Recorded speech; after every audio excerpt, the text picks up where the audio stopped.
Tilapia মাছ অনেকেই পছন্দ করেন আর খুবই মজাদার তেলাপিয়া মাছের একটা রেসিপি আজকে শেয়ার করব। এই জন্য ভিডিওটা শুরু করা যাক। হ্যালো এভরিওয়ান, আসসালামু আলাইকুম, welcome back to my another new video. সবার প্রথমে অফ ক্যামেরায় মাছগুলো ভালো করে কেটে ধুয়ে পরিষ্কার করে নিয়েছিলাম। এখানে 5-6 টুকরার মতো তেলাপিয়া মাছ নিয়ে নিয়েছি আর মাছগুলোকে খুব ভালো করে লবণ, হলুদ আর মরিচের গুঁড়া দিয়ে ম্যারিনেশন করে নিয়েছি।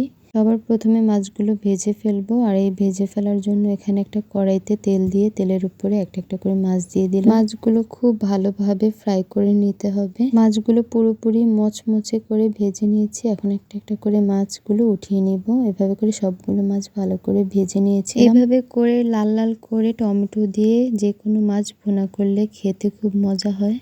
আর অনেকেই আছেন ভাজা মাছ খুব পছন্দ করেন আর এরকম ভাজা মাছ দিয়েও কিন্তু খুব মজা করে ভাত খাওয়া যায়। আর এখন মাছগুলো যেই কড়াইতে আমি ভেজেছিলাম সেই কড়াইতে আরো পরিমাণে তেলটা বাড়িয়ে দিয়ে পেঁয়াজ কুচি দিয়ে দিলাম 1/2 কাপ পরিমাণ। তেল যে যেরকম পছন্দ করেন সেই অনুযায়ী দিয়ে নেবেন। 1 চামচ আদা বাটা আর 1 চামচ রসুন বাটা দিয়ে দিলাম। এখন সবকিছু ভালো করে ভেজে নিতে হবে। অনেকেই আছে কোনো রকম রান্নাই পারে না, তারা চাইলে কিন্তু এভাবে করে দেখেও খুব সহজে রান্না করে ফেলতে পারবে। আর তার জন্য খুব সহজভাবেই চেষ্টা করছি রান্নাটা করার। পেঁয়াজগুলো হালকা ভেজে নিয়েছিলাম, তারপর দিয়ে দিলাম 1 চামচ পরিমাণ হলুদের গুঁড়া, 1 চামচ পরিমাণ মরিচের গুঁড়া, আরও দিয়ে দিচ্ছি 1 চামচ পরিমাণ ধনিয়ার গুঁড়া। এখন সবগুলো মশলাকে ভালো করে ভেজে নিব 1 মিনিট। 1 মিনিট ভেজে নেওয়ার পর দিয়ে দিলাম এখানে 1 কাপ পরিমাণ টমেটো কুচি। পেঁয়াজের সাথে টমেটোগুলোকেও খুব ভালোভাবে ভেজে নিতে হবে। 2 মিনিটের মতো খুব ভালোভাবে টমেটোগুলোকে পেঁয়াজের সাথে মিশিয়ে নিতে হবে। তারপর দিয়ে দেব এখানে 1/2 কাপ পরিমাণ পেঁয়াজ পাতা। পেঁয়াজ পাতাগুলোকেও টমেটোর সাথে খুব ভালোভাবে ভেজে নিতে হবে। সবগুলো মশলাকে এভাবে করে 1 মিনিট ভেজে নিয়েছিলাম। এখন দিয়ে দিব পানি আর এখানে পানির পরিমাণটা ছিল 1/2 কাপ পরিমাণ। পানি দেওয়ার পর একটা ঢাকনা দিয়ে ঢেকে রেখে দিয়েছিলাম 1 মিনিটের মতো। 1 মিনিটের ভিতরে পানিটা পুরোপুরি শুকিয়ে গিয়েছে। এখন ঢাকনাটা উঠিয়ে ফেললাম।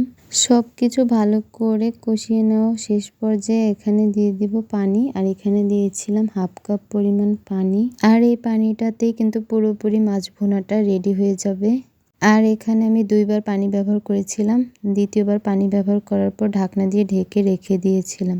এরপর ভালো করে বলক চলে আসলে আমি ঢাকনাটা উঠিয়ে একটা একটা করে সবগুলো মাছ দিয়ে দিলাম। আর মাছগুলো দেওয়ার পর দিয়ে দিলাম 4-5টা কাঁচামরিচকে মাঝখান দিয়ে ফালি করে কেটে ঢাকনা দিয়ে ঢেকে রেখে দিব একেবারে রান্না হওয়া পর্যন্ত। তারপর ঢাকনাটা উঠিয়ে আবারও একটু সাইড দিয়ে নাড়াচাড়া দিয়ে দিলাম।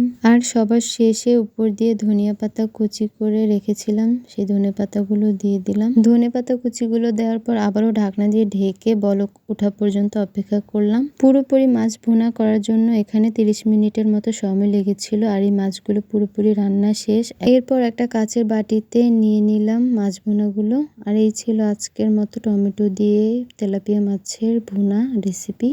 আশা করছি সবার খুব ভালো লেগেছে। আর এইভাবে তেলাপিয়া মাছ ভুনা করলে যে কেউ খুব মজা করে খাবে আশা করছি।